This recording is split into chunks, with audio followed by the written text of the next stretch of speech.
In a bipartisan way, on January 6th, with violence against the Constitution, against the Congress, and against the United States Capitol, we begged the President of the United States to send in the National Guard. He would not do it.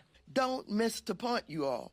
Don't think that somehow, because they called out the National Guard, there was violence. There was no violence. When there is a gathering, a large gathering of people, the anarchists see it as an opportunity and they move in.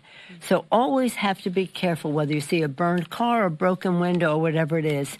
It may be the exuberance of the moment, but it may be the anarchist setting in. I heard one of the former police chiefs of Los Angeles speak about this on Sunday. Secondly,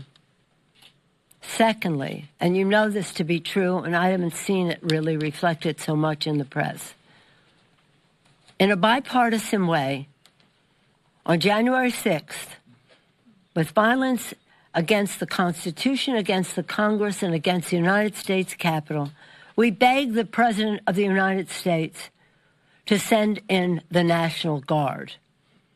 He would not do it. Not only would he not do it, when law enforcement people were being harmed, some later died, he would not send it in when an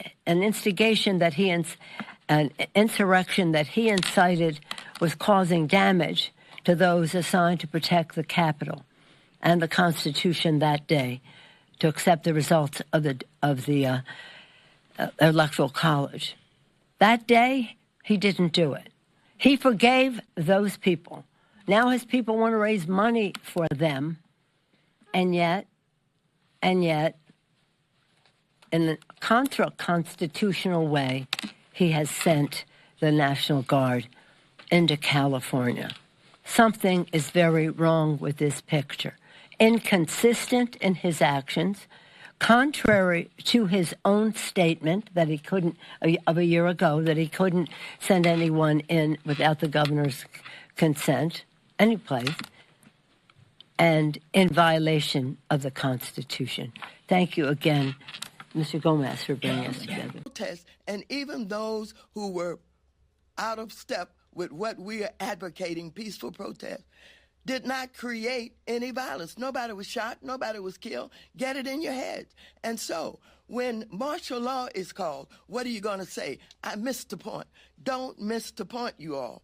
Don't think that somehow, because they called out the National Guard, there was violence. There was no violence. I was on the street. I know. And I went from downtown detention back out into the community, talking to people what happened in Paramount, what happened in Compton, what happened in Inglewood. So, first of all, get it straight.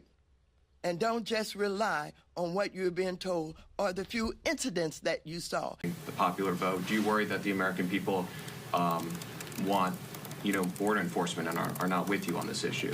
Well, first of all, the border has the lowest crossings in over the past 10 years right now. So it's not about border crossings.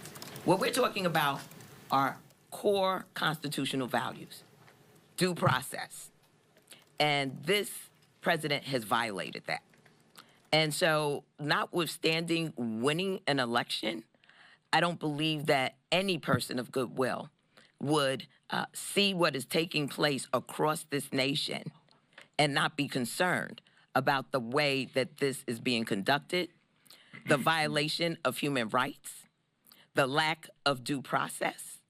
And we're beginning to see a shift in people who thought one thing about how Donald Trump was going to conduct his immigration policy, which was to go after violent criminals, and are now seeing their neighbors, their congregants, people they work with, being harassed, being disappeared, and being treated as subhuman. All right, we're good. Enjoy the rest of the day, folks.